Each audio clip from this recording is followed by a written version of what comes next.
bicha, monstro, aberração, prostituta.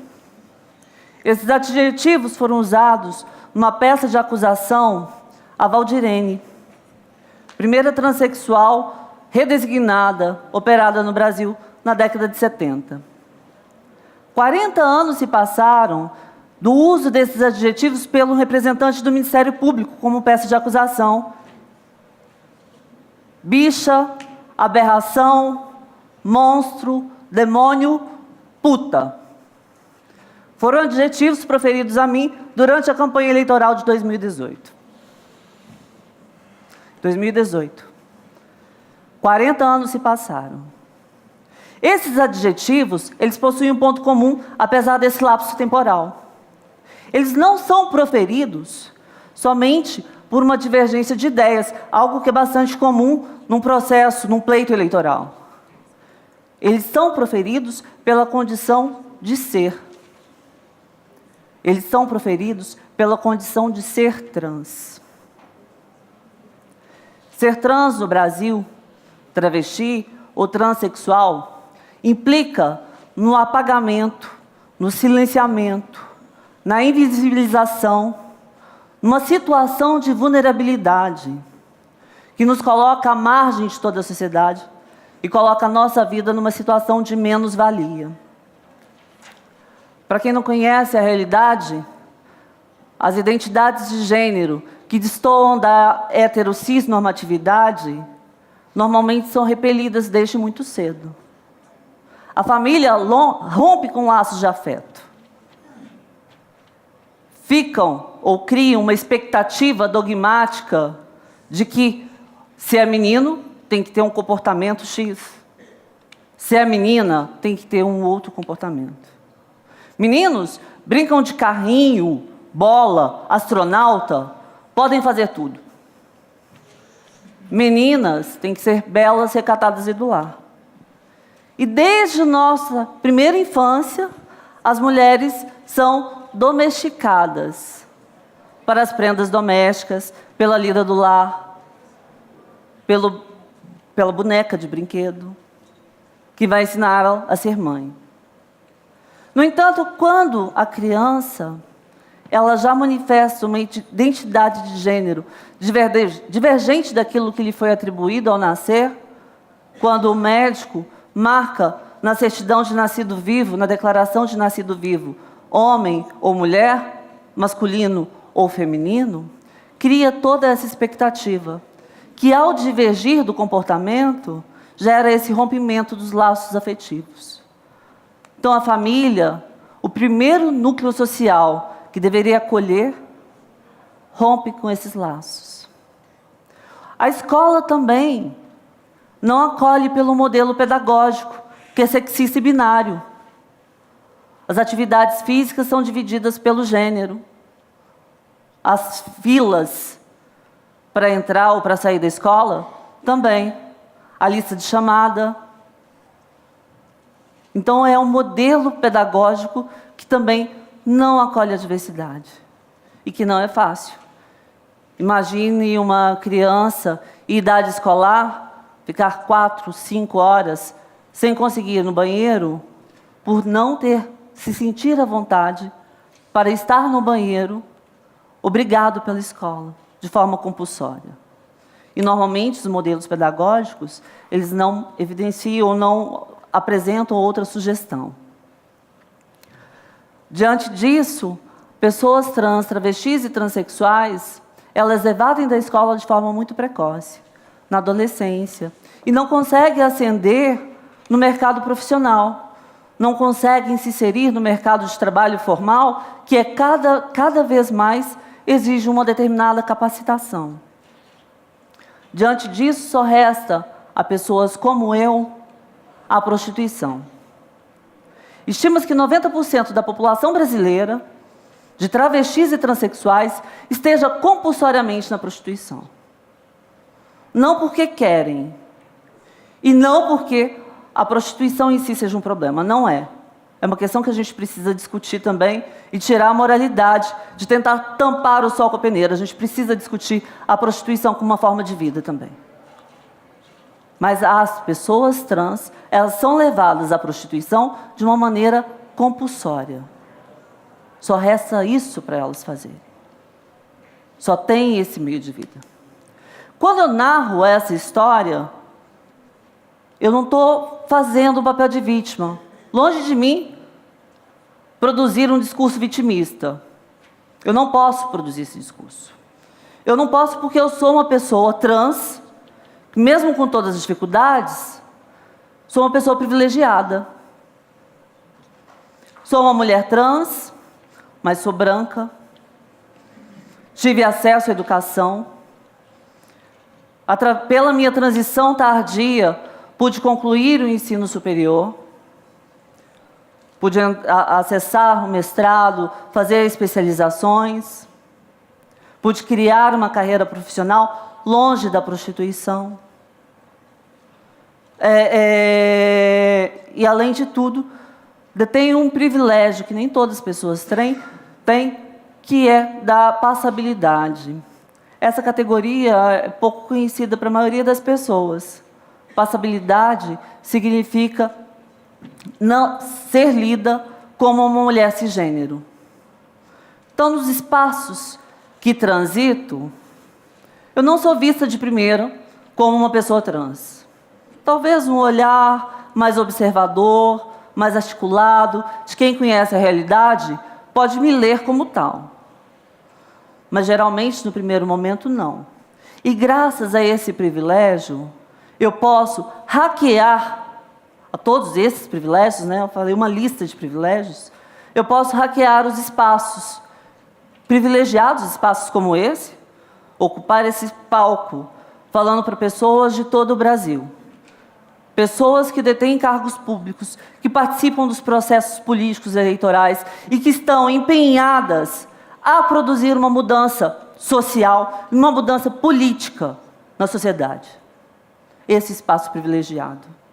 E esse espaço que, através dos meus privilégios, eu busco hackear, adotando uma postura de uma política de afetos, que é uma política que eu adotei durante a minha campanha eleitoral, agora em 2018. Num Brasil polarizado, com discursos marcados pelo ódio, pelo medo, eu me predispus a sair candidata a deputada federal pelo Rio de Janeiro. Essa predisposição nasce justamente desse movimento meu, de hackear os espaços em que eu podia acessar e tentar produzir algum tipo de mudança. Sabia que a minha eleição seria muito difícil, mas nem por isso eu deixei de torná-la competitiva. Seria difícil por questões diversas. Seria difícil porque eu estava num partido político pequeno, porque tinha pouco recurso, porque a nominata era frágil. E aí eu pensei estrategicamente e quis, em vez de fazer uma campanha tradicional, poder levar a mensagem que os outros políticos tradicionais não levavam. Poder afetar e produzir algum tipo de mudança nessa política de afetos, que fosse na produção de discursos, que fosse através do exemplo. Durante o processo eleitoral, pude fazer, por exemplo, uma campanha falando sobre ideologia de gênero. Não a ideologia de gênero que os grupos conservadores falam e que são contra, até porque a ideologia de gênero é uma suposição, ela não existe. Gênero é uma construção social. Mas pude falar o quanto esse movimento conservador, que coloca o gênero numa cruzada para combatê-lo, ele, na verdade, reverbera a tentativa de manutenção de um status quo, que hierarquiza as relações, que falam que uns corpos valem mais que os outros. Pude falar durante a minha campanha e defender a família. Não a família tradicional, como os políticos normalmente fazem, mas todos os arranjos familiares, os arranjos diversos e plurais. Pude, durante a campanha, trazer travestis e transexuais, marginalizadas em situação de vulnerabilidade, para dentro dela. E mostrar que existem outras vidas e outros meios possíveis de se viver. Mostrar que, através da educação e do estudo, abre uma fresta enorme, porque a gente pode descobrir o mundo, o universo. Pude trazê-las para perto e falar que os nossos corpos são corpos políticos e a gente precisa ocupar o espaço da sociedade, sim. A gente precisa hackear, encorajar essas pessoas que são o tempo todo vítimas de uma sociedade cruel, que estigmatiza os corpos, que mata pessoas como nós, todos os dias. E ao matar, não só pelo homicídio, que normalmente se constitui como um crime de ódio, com múltiplas facadas, múltiplas pauladas, corpos mutilados, carbonizados. O homicídio que se dá no dia a dia, o homicídio que se dá quando mata o sonho, quando desumaniza o sujeito, quando tira dessas pessoas toda a possibilidade de sonhar e de querer fazer um mundo diferente, querer ter uma vida diferente. Através da campanha política, eu tentei fazer isso. Tentei produzir e impactar a realidade. E aqui, nesse momento, é o mesmo que eu tento fazer. Apesar de todas as diversidades, apesar dos desafios de ser trans na sociedade brasileira, apesar das dificuldades em romper o que eu considero os 3 grandes desafios, sendo o primeiro o desafio da lógica política, que é um sistema quadrado, e a gente aqui, pessoas de boa vontade que querem construir uma nova forma de fazer política, deseja fazer algo redondinho e não consegue porque o nosso sistema é quadrado. Romper a lógica partidária, a lógica da cacicagem, que algumas pessoas têm poder, têm recurso, têm tempo de TV e são privilegiadas dentro desses espaços, enquanto os outros corpos são negligenciados, sem tempo, sem recurso, sem acesso aos fundos. E a lógica mais difícil, que é a lógica da motivação de votos. É a lógica das pessoas que, apesar de aplaudirem, falarem, vai mesmo, eu apoio a sua causa, tem que ocupar o espaço político. Na hora de definir seu voto, vai continuar votando naquelas pessoas tradicionais, no homem branco, cis, hétero.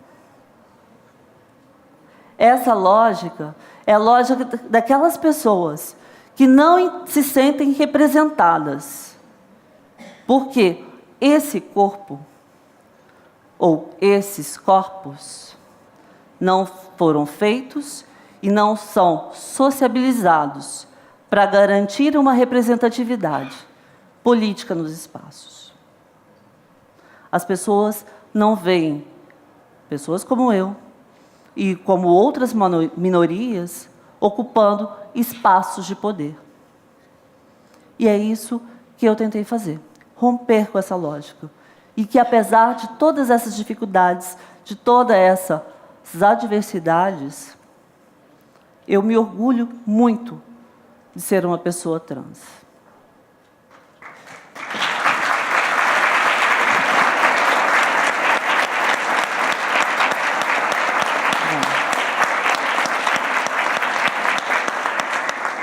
Minha condição me invisibiliza, me estigmatiza, me vulnerabiliza. É uma situação que a sociedade me coloca num não lugar. Um não lugar que tenta me aprisionar, mas é um não lugar que eu vejo do nascente ao poente. Que deveria ser uma prisão, mas eu quis ressignificar essa prisão em luta, amor e liberdade. Tenho muito orgulho de ser RAPS. E sei que a RAPS é uma rede que conecta pessoas para transformar a política. E eu faço parte disso.